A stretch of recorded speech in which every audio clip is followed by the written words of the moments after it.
Welcome back to Money Majlis. Today's episode is part 2 of our technology special. Part 1 featured John Dagonen, Distinguished Engineer and General Manager, Global Financial Services Industry at IBM.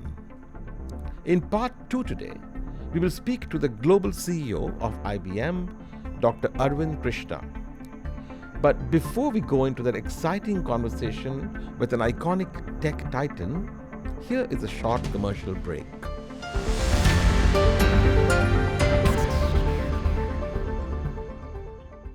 This podcast is proudly brought to you by MasterCard. Money Majlis is sponsored by Weo Bank. Fuel your ambitions with banking designed to power your success. Discover more at weo.io. Money Majlis is brought to you by Network International, the leading digital payments technology company in the Middle East and Africa. Money Majlis is proudly supported by AquaNow, the premier crypto-as-a-service provider, now building in partnership with the top financial institutions in the Middle East. Discover more at aquanow.com.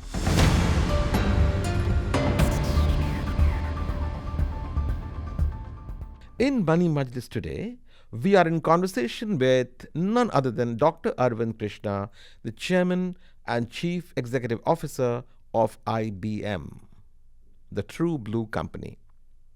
As a business leader and technologist, Arvind has led the building and expansion of new markets for IBM in artificial intelligence, cloud, quantum computing, and blockchain. He has also played a significant role in the development of innovative IBM products and solutions based on these emerging technologies. Over his 30-plus year career at IBM, Arvind led a series of bold transformations and delivered proven business results. He drove the successful $34 billion acquisition of Red Hat, the largest software acquisition that has defined the hybrid cloud market. Together, IBM and Red Hat give clients the unique ability to build mission-critical applications once and run them anywhere. Arvind previously was Senior Vice President of Cloud and Cognitive Software, where he pioneered the company's hybrid cloud business, transformed IBM's entire software and services portfolio and offerings for cloud, and grew the business. He also headed IBM Research, where he drove innovation in core and emerging technologies, including AI, quantum computing, blockchain, cloud platform services, data-driven solutions, and nanotechnology. In 2016, Wired magazine selected Arvind as one of the 25 geniuses who are creating the future of business for his foundational work on blockchain. At IBM, Arvind has been an outspoken advocate for learning at every stage of one's career. He has made scientific contributions in a number of technical fields, including wireless networking, security systems, and databases. In addition, he founded IBM's security software business and helped create the world's first commercial wireless system.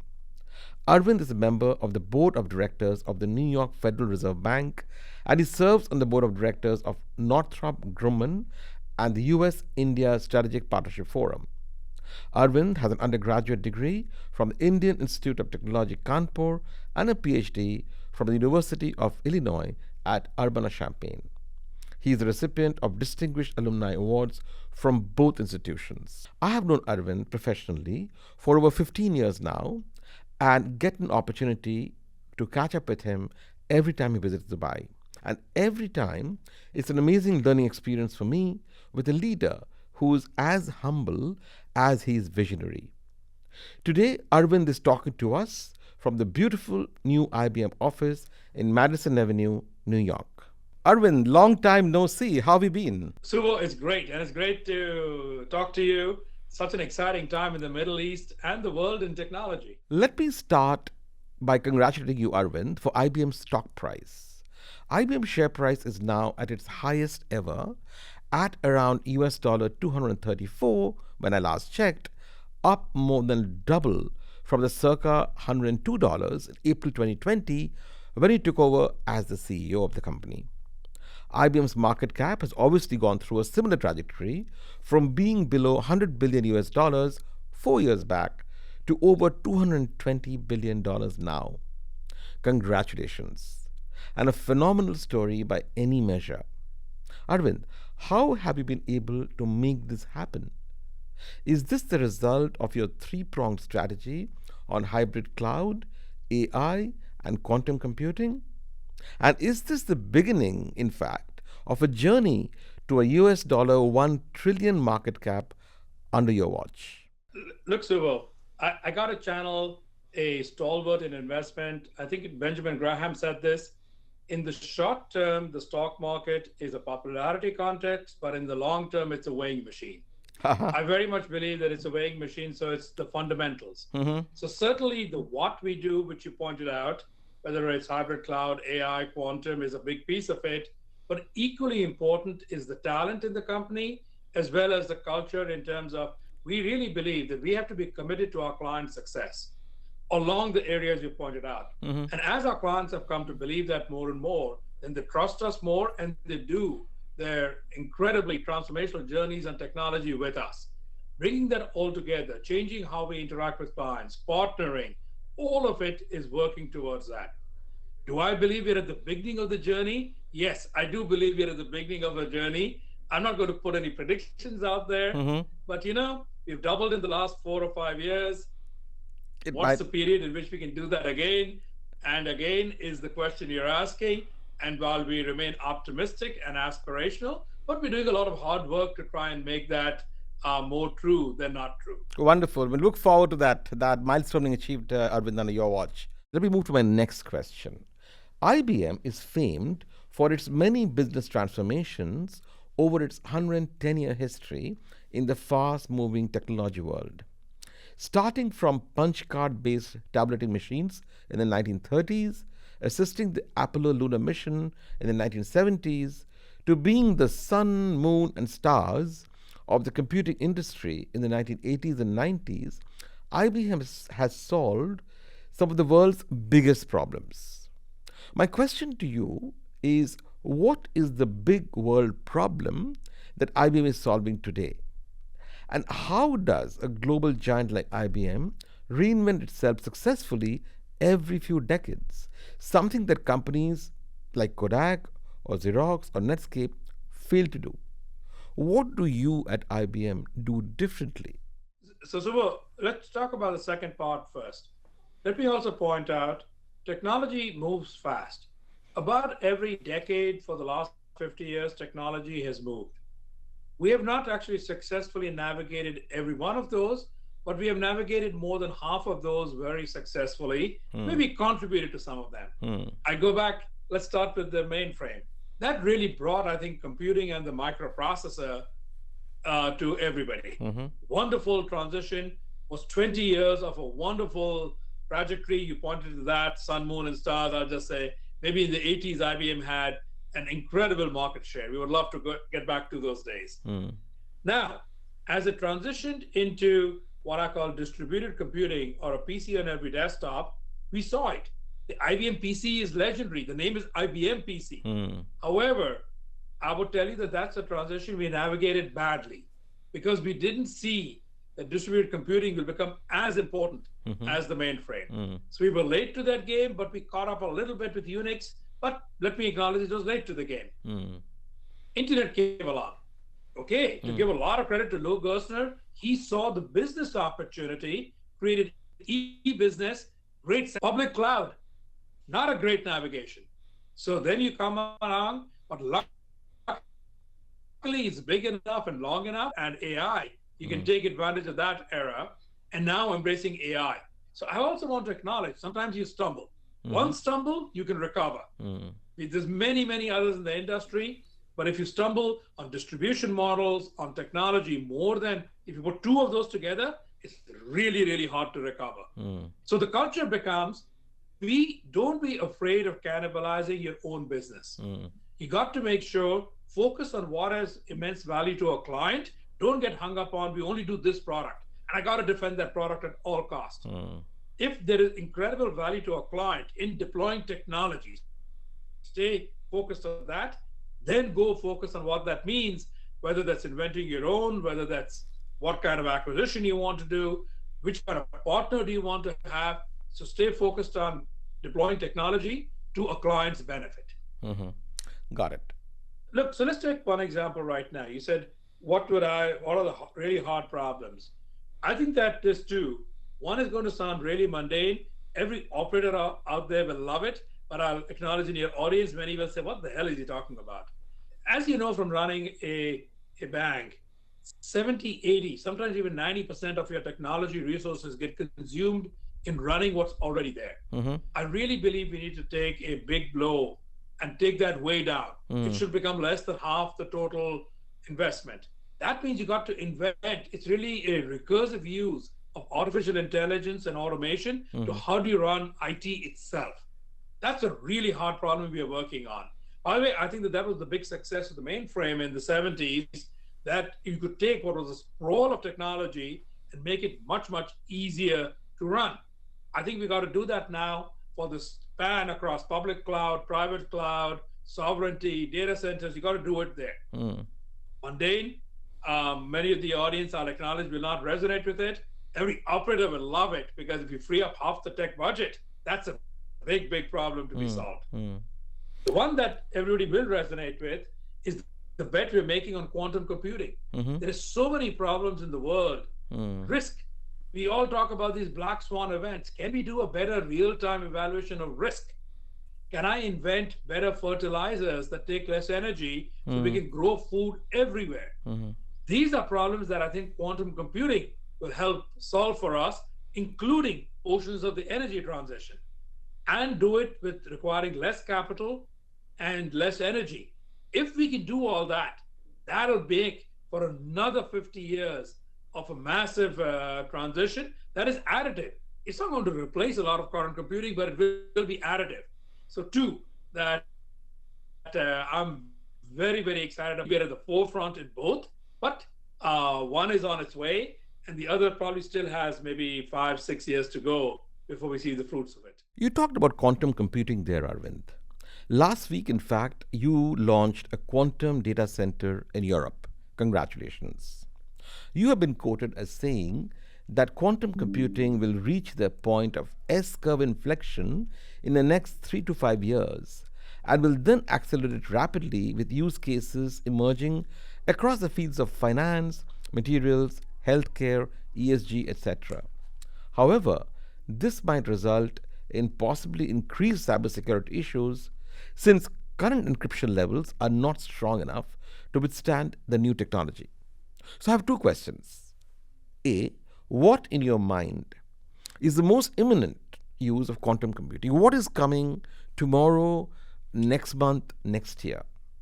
And the second question is, how should companies, communities, and governments plan to regulate usage so as to maximize benefits without running the risks? Look, there's only one risk of quantum, I believe. The risk is that of breaking the majority of today's encryption. Will that happen? I don't know whether it'll take 5 or 7 or 10 years. It could happen. But we have been working on it for more than 10 years. We have worked with NIST, the National Institute of Standards and Technology, and they have already taken out and endorsed 3 techniques that are likely going to be quantum proof, meaning even quantum computers will not break that encryption. So I think that every government for critical applications should go ahead and force, and I'm using the word force, that over the next few years, their critical industries and their private corporations for data that is really critical should move it forward using those techniques. So we believe that we have to work on that. Now, you could regulate that people should not break encryption. I don't know how you regulate a criminal. So I think that one has to be careful and get the protection as well. For the near-term problems, I am convinced that the near-term values are going to come in the world of materials. How do you sequester carbon? How do you create a lighter weight alloy? How do you discover a new alloy so that you can have stronger vehicles to cause less crashes? How do you work on better batteries for EVs and the electrification of the world's energy needs? These are all problems that I can see quantum really helping with. within the next 5 years. Excellent. Arvind, let us now move to the topic that is making headlines everywhere: generative AI. Gen AI is expected to add $4 trillion of value annually to the global GDP, a sizable 4%, which is as big as possibly the steam engine or electricity or the internet. IBM is one of the giants leading the AI revolution for enterprises globally. Now, in these still early days of AI, what are you seeing as the best AI use cases for companies? What is the future of this technology, and when do you see Gen AI becoming real for ordinary people? For example, I saw that IBM and WWF have recently partnered to track African forest elephants while supporting biodiversity. Look, I'm one of those who believe that 4 trillion number, and I can see it coming to life in our own company. So, just a business, this thing. We were also ecstatic to report in July that our book of business on generative AI is now almost $2 billion annually. And so that's a great start to this. So I think since we are a good bellwether of what clients are doing, that kind of gives you a sense of how fast these technologies are moving. Let me just touch on the use cases we see most commonly, and then get to some of the pieces you touched on, whether it's WWF or hotspots in urban heat spots for climate change, etc. Look, I think there are 3 use cases that nobody should debate and everybody should embrace, but please do them at scale. Don't do 100 experiments. I hear too many CIOs come to me and say, oh, we want to do 100 experiments. No, you got to put scale. I think customer service is a given.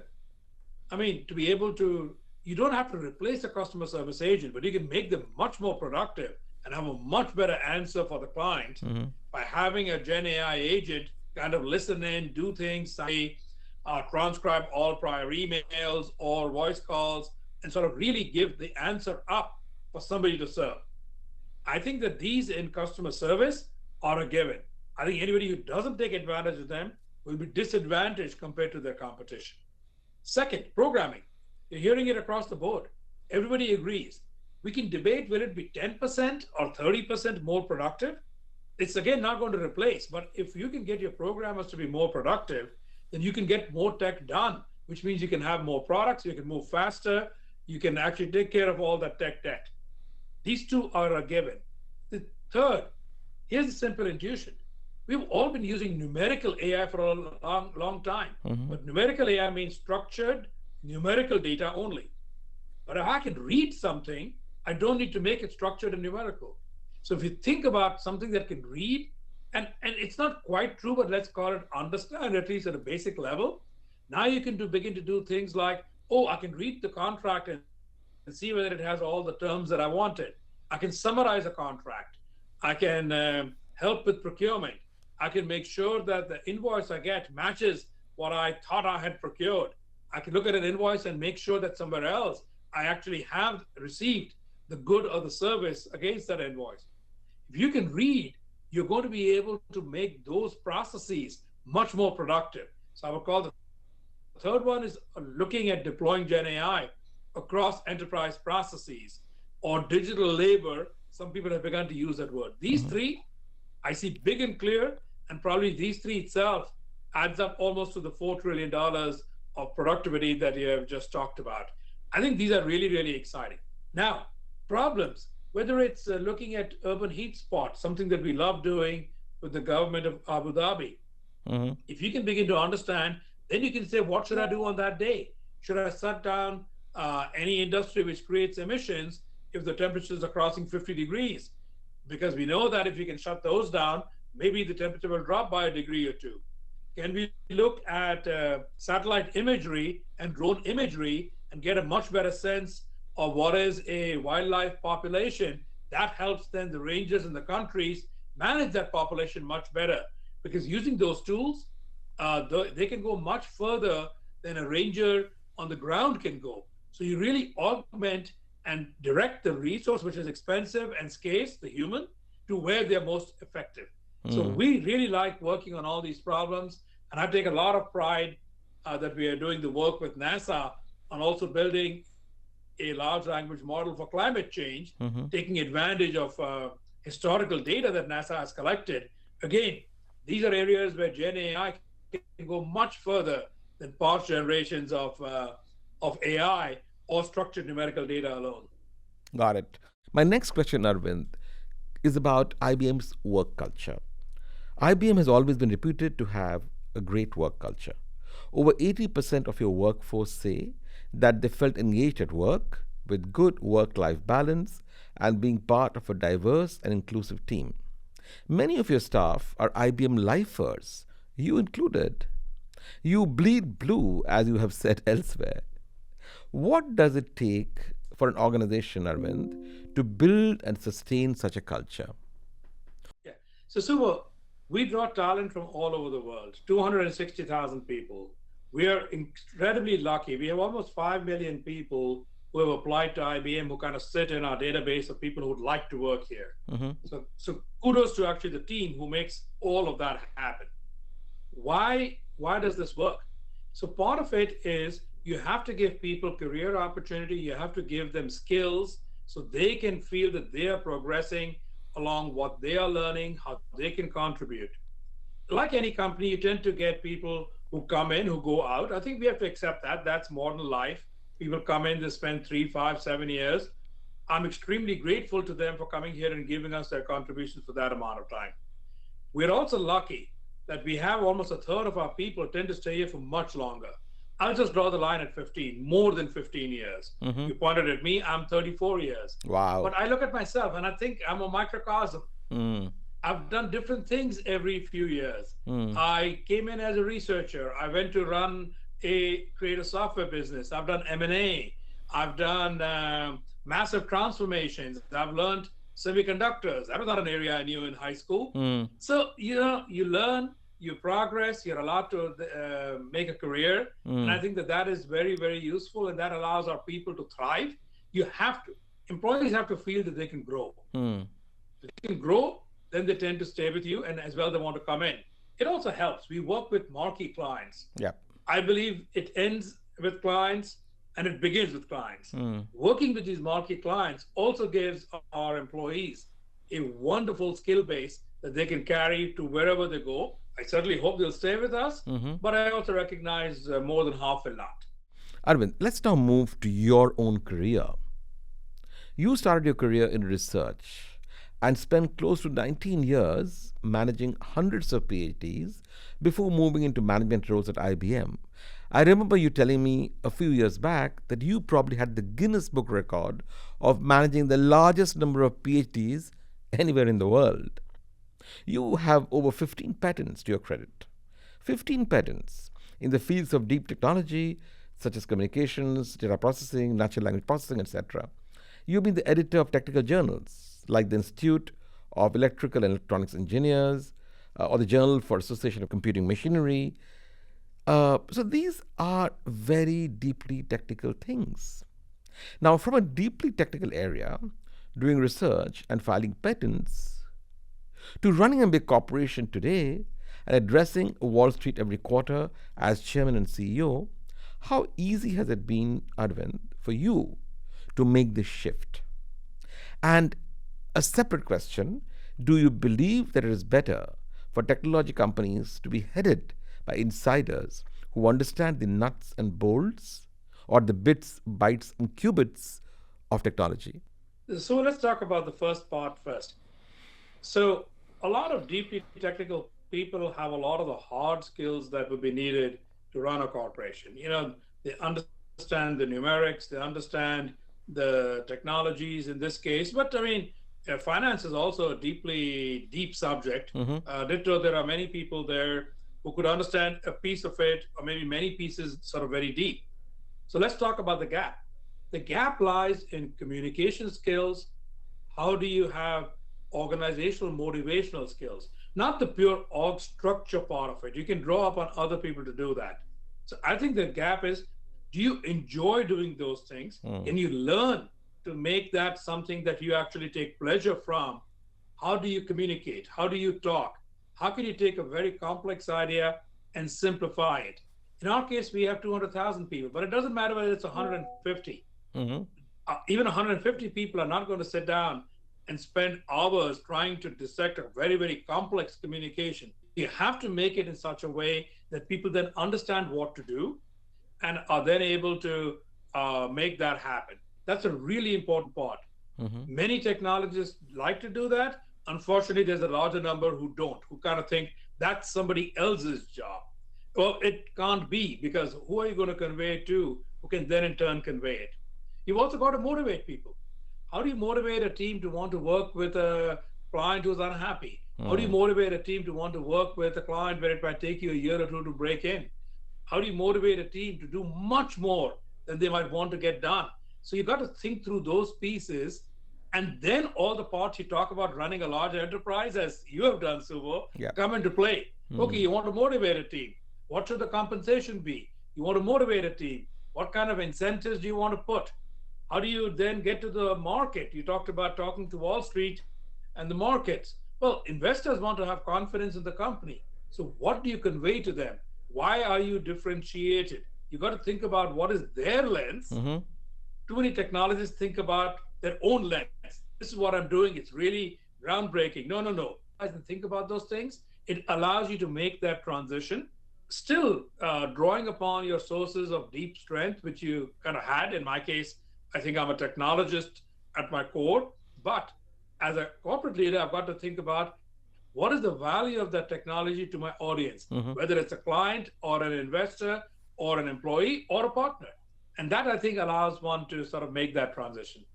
Two, no, I don't think that technology companies have to be headed by deep technologists only.